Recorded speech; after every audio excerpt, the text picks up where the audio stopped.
NCL টি-20 final জমজমাট হবে। প্রত্যাশার সেই আগুনে কিভাবে জল ঢালতে হয় সেটাই যেন হাতে কলমে শেখাতে চাইল ঢাকা মেট্রো। তা না হলে কি আর ওরা রংপুরের বিপক্ষে মোটে 16 রানে 5 উইকেট হারায় আর মাত্র 62তেই অল আউট হয়ে যায়। এমনকি টুর্নামেন্টের লিডার বোর্ডের টপ রান গেটার নাইম শেখও ফিরে গেলেন 0 রানে। আর লেজের ব্যাটার আবু হায়দার রনি রান আউটে কাটা পড়ার আগে করলেন সেকেন্ড হাইয়েস্ট 13 রান। এ কেমন কথা?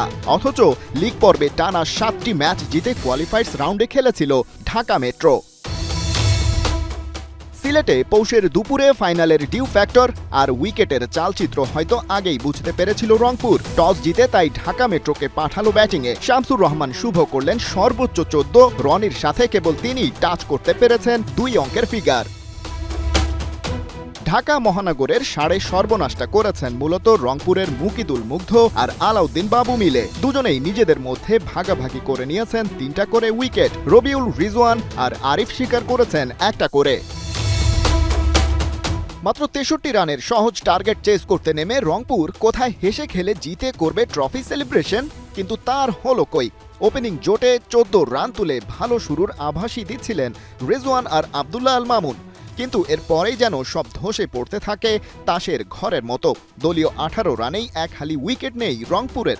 ক্যাপ্টেন আকবর আলীর গোল্ডেন ডাক এনসিএল এর গ্র্যান্ড ফাইনালকে করে দিল যেন আরও পানসে। 11 বলে 14 রান করে অনেকটাই থিতু হয়েছিলেন আরিফুল হক। 127 স্ট্রাইক রেটের ব্যাটারকে ম্যাচের প্রথম ওভারে বল করতে এসেই ফেরান under nineteen world cup winner spinner Rakibul Hasan. তবে বিপদ আর বাড়তে দেননি তানভীর হায়দার আর আনামুল হক আনাম। বুঝে শুনে খেলে ওই 5 উইকেট হাতে রেখেই এনসিএল টি-20-র প্রথম আসরে চ্যাম্পিয়ন ট্রফিটা নিজেদের করে নেয় রংপুর বিভাগ। তবে প্রশ্ন থেকে যায়, এমন লো স্কোরিং ম্যাচের প্রভাব বিপিএলেও থাকবে না তো?